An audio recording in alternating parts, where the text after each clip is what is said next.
अभी energy check लेते, ठीक है। लेफ्ट साइड वाले ये सिर्फ बोलेंगे वो अंधे, वो अंधे, वो अंधे।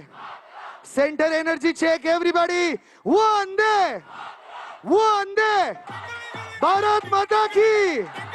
अब मेरे राइट साइड वाले बीजेपीचं हे आंदोलन माता की, वो अंधे। थेट आपण जाऊयात आमचे प्रतिनिधी विनायक डावरू यांच्याकडे। विनायक, गेल्या 3 दिवसांपासून सातत्यानं या ठिकाणी आंदोलनं केली जात आहेत, विद्यार्थी इथे येत आहेत, जोरदार घोषणाबाजी केली जाते।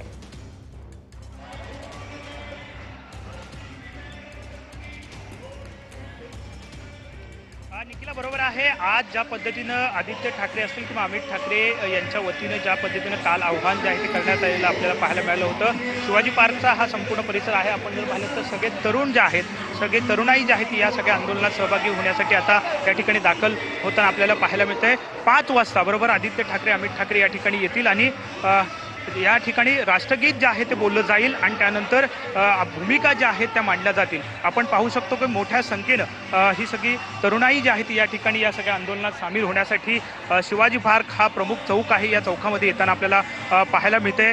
दिल्लीमध्ये आपण जर पाहिलं तर सरकारच्या वतीनं आज एक बैठक जी आहे ती काँग्रेस जनता पार्टीच्या सदस्यांसोबत झाली, परंतु शिक्षण मंत्री धर्मेंद्र प्रधान यांचा राजीनामा जो आहे तो घेण्यात यावा या भूमिकेवरती ठाम जे आहे ते काँग्रेस जनता पार्टी असलेली पाहायला मिळते आणि त्यामुळेच अशा पद्धतीनं देशभर आंदोलनं जी आहेत ती होताना आपल्याला पाहायला मिळत आहेत। मुंबईमध्ये सुद्धा गेल्या 2-4 दिवसापासून दादरमध्ये अशा पद्धतीनं हे सगळेच तरुण जे आहेत ते या ठिकाणी रस्त्यावर उतरले आपल्याला पाहायला मिळालेले होते आणि आज सुद्धा या शिवाजी पार्क परिसरामध्ये हे सगळे तरुण जे आहेत ते आता जमायला सुरुवात झाली आपल्याला पाहायला मिळते। 5 वाजता खऱ्या अर्थानं या ठिकाणी आपण जर पाहिलं तर आदित्य ठाकरे आणि इतर सगळे नेते येतील आणि या ठिकाणी राष्ट्रगीत बोललं जाईल आणि कुठेतरी निषेध जो आहे तो या ठिकाणी त्या माध्यमातून व्यक्त केला जाणार आहे। नक्कीच विनायक, ही दृश्य आपण या ठिकाणी पाहतोय छत्रपती शिवाजी पार्क मधून। मीनाताईंच्या पुतळ्यासमोर या ठिकाणी सीजेपीचे सगळेच कार्यकर्ते आणि समर्थक जमलेले आहेत। विद्यार्थी मोठ्या संख्येने या ठिकाणी आहेत आणि धर्मेंद्र प्रधान यांच्या राजीनाम्यासाठी इथे घोषणाबाजी केली जात आहे।